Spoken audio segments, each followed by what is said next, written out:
Hi అండి, welcome to our channel. ఈరోజు హెల్తీగా హల్వా చేసుకుందాం. ఇది పిల్లలకైనా పెద్దవాళ్ళకైనా నోట్లో వేసుకుంటే ఇట్టే కరిగిపోతుంది. అంతే హెల్తీ కూడా, చేసుకోవటం కూడా చాలా ఈజీ. కార్న్ఫ్లోర్ కానీ మైదా కానీ ఏమీ అవసరం లేదు. బెల్లంతో టేస్టీగా హెల్తీగా చేసుకునే హల్వా. ఇప్పుడు అది ఎలా చేసుకోవాలో ఏమేం కావాలో చూసేయండి.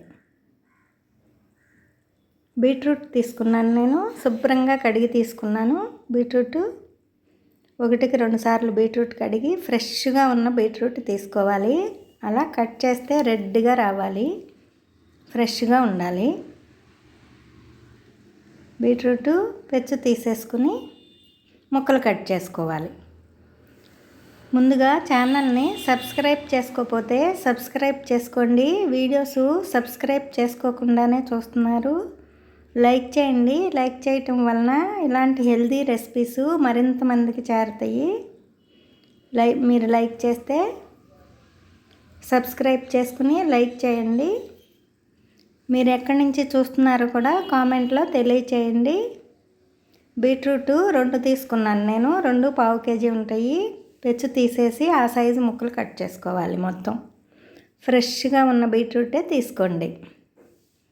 ఇప్పుడు కట్ చేసుకున్న ముక్కలన్నీ మిక్సీ జార్లో వేసుకుని ముందు కొద్దిగా నలిగాక కొంచెం వాటర్ పోసుకోవాలి. పావు కప్పు అంటే పావు కప్పు వాటర్ పోసుకుని మెత్తగా పేస్ట్ చేసుకోవాలి.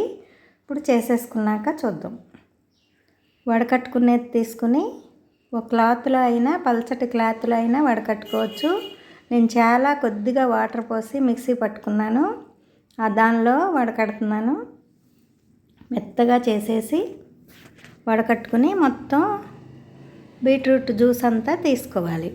వచ్చిన పిప్పి పడేయ అవసరం లేదు. ఫేస్కి చేతులకి చక్కగా అప్లై చేస్తే ట్యాన్ పోతుంది, మురికి పోతుంది, షైన్ అవుతుంది ఫేసు చేతులకి. ఆ పిప్పంతా తీసి పక్కకు పెట్టేసుకోవాలి. మొత్తం జ్యూస్ పిండేసుకుని నేను ఒక పావు కప్పు వాటర్ పోసాను. ఇప్పుడు జ్యూస్ రెడీ చేసేసుకున్న తర్వాత బీట్రూట్ రసంలో చిక్కగా తీసుకోవాలి. మంచి కలర్ఫుల్గా వచ్చింది బీట్రూట్ జ్యూసు. అలా అయినా తాగేవాళ్ళు అలా అయినా తాగేసేయచ్చు. నేను ఆ చిన్న గిన్నెతో రాగిపిండి తీసుకున్నాను. రాగిపిండి మొత్తం బీట్రూట్ రసంలో చక్కగా మిక్స్ అయిపోవాలి, ఉండలు లేకుండా. ఇంకా దీనిలో కార్న్ఫ్లోర్ కానీ మైదాతో కానీ దేంతో పని లేకుండా రాగిపిండి బీట్రూట్ జ్యూస్తో హెల్తీగా చేసుకుంటున్నాము. ఇది ఎముకలు గట్టిగా ఉండటానికి, పిల్లలకి ఐరన్ తక్కువ ఉన్న ఎదిగే పిల్లలకైనా ముసలాళ్ళకైనా ఎవరికైనా చాలా బలం. మందంగా ఉన్న ఓ పాన్ తీసుకుని ఏ కప్పుతో అయితే రాగిపిండి తీసుకున్నామో అదే కప్పుతో బెల్లం తరిగి తీసుకున్నాను. బెల్లంలో ఉప్పుదనం పోవటానికి 2 స్పూన్లు చక్కెర వేసుకోండి. ఇష్టమైతే వేసుకోండి, లేకపోతే లేదు. ఏ కప్పుతో అయితే బెల్లం తీసుకున్నామో దానిలో సగం వాటర్ పోసుకుని కొద్దిగా కరిగించుకోవాలి. పాకం ఏమీ రావసరం లేదు, బెల్లం కరిగితే సరిపోతుంది. బెల్లం కరిగి నీట్గా ఉందని నేను వడకట్టుకోలేదు. మీకు ఇసుకేమైనా ఉందనిపిస్తే వడకట్టి తీసుకోండి. బెల్లం అంతా కరిగాక మనం రాగిపిండి కలుపుకున్నది బీట్రూట్ జ్యూస్ అంతా పోసుకుంటా చక్కగా కలుపుకోవాలి. మళ్ళీ పోసే ముందు కూడా కలుపుకోవాలి. బీట్రూట్లో ఐరన్ ఎక్కువ. బెల్లంతో చేస్తున్నాము హెల్దీ. బెల్లం ఇష్టం లేకపోతే పంచదార అయినా వేసుకోవచ్చు. మొత్తం బాగా కలుపుకోవాలి. 5 నిమిషాలకే తిక్కుగా అవుతుంది. కలుపుకుంటూ ఉండాలి, అడుగున అంటేస్తుంది. అందుకనే మందంగా ఉన్న గిన్నె తీసుకుంటే హల్వా చేసుకోవటానికి బాగుంటుంది. అంచులెమ్మట ఉన్నది కూడా చక్కగా కలుపుకుంటా, గరిట ఆపకుండా చక్కగా కలుపుకుంటే అడుగున అంటుకోకుండా తిక్కుగా అవుతుంది. మీడియం ఫ్లేమ్లో పెట్టుకుని చక్కగా ఉడికించుకోవాలి.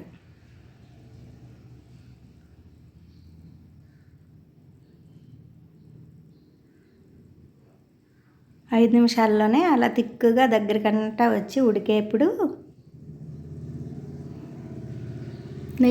నెయ్యి వేసుకుంటూ ఉడికించుకోవాలి. అలా బాగా తిక్కుగా దగ్గరికంటా వచ్చాక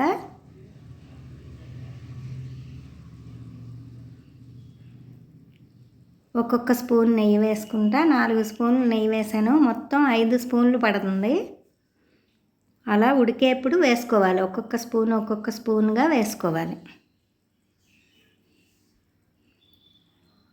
ఉడికేప్పుడు మధ్య మధ్యలో స్పూను వేసుకుంటా ఉడికించుకుంటే హల్వా టేస్ట్ మరింత బాగుంటుంది. ఒక్కొక్క స్పూన్ వేసుకుంటా బాగా ఉడికించుకోవాలి. అడుగున అంటుకోకుండా కలుపుకుంటా ఉడికించుకోవాలి.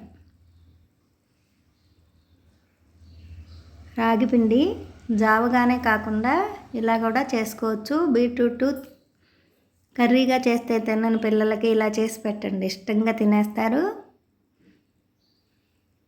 బెల్లంతో చేసాము, మంచిది. ఒక్క చిటికెడు ఉప్పేసి కొన్ని జీడిపప్పు పలుకులు కట్ చేసి వేసాను. బాదం పప్పు అయినా కట్ చేసి వేసుకోవచ్చు. నట్స్ మీకు ఇష్టమైనవి వేసుకోవచ్చు. యాలకుల పొడి వేసాను కొంచెం ఫ్లేవర్ కోసం. వేసి మళ్ళీ ఒక్క స్పూన్ నెయ్యి వేసి మొత్తం బాగా కలుపుకోవాలి. అంత బాగా కలిసేట్టు కలుపుకుని తిక్కుగా దగ్గరికంటా ఉడికేట్టు ఒక్కొక్క స్పూను నెయ్యి వేసుకుంటా కలుపుకోవాలి. మరీ గట్టిగా అయిపోకుండా 4 బొట్లు నిమ్మరసం పిండాను. నిమ్మరసం ఇష్టమైతే వేసుకోవచ్చు. దీనివలన కలరు చేంజ్ అవ్వదు, టేస్ట్ బాగుంటుంది. బాగా పాన్ని అడుగున అంటకుండా చక్కగా కలుపుకుంటా మరొక స్పూన్ నెయ్యి వేసుకుని బాగా దగ్గరికంటా ముద్దగా అయ్యే వరకు కలుపుకోవాలి. కలర్ కూడా చూడండి ఎంత బాగుందో. ఈజీగా చేసుకోవచ్చు. 10 నిమిషాల్లో పిల్లలు స్వీట్ అడిగినప్పుడు హెల్తీగా ఇలా చేసి పెట్టేయచ్చు. అలా దగ్గరికంటా ముద్దగా అయ్యే వరకు బాగా కలుపుకోవాలి. బాగా గట్టిగా హల్వా ఇంకా బాగా తిక్కుగా రావాలంటే ఇంకొక 5 నిమిషాలు తిప్పుకోవచ్చు.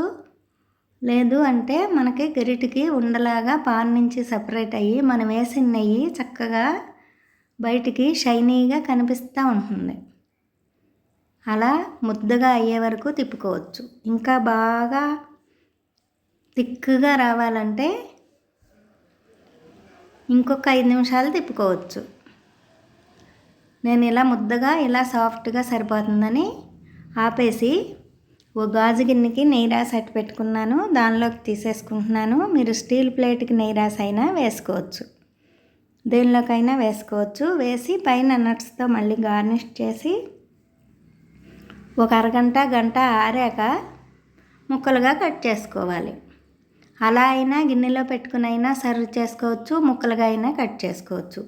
ముక్కలు కట్ చేసుకునేట్టయితే పూర్తిగా చల్లారిపోయాక ముక్కలు కట్ చేసుకుంటే బాగా వస్తాయి పీసెస్. ఆరకుండా కట్ చేస్తే అంటుకుపోతుంది చాకుకి. పూర్తిగా చల్లారిపోయాక ముక్కలు కట్ చేసుకున్నాం. నచ్చితే లైక్ చేయండి. మరొక మంచి వీడియోతో మళ్ళీ కలుద్దాం. అంతవరకు సెలవు. బాయ్.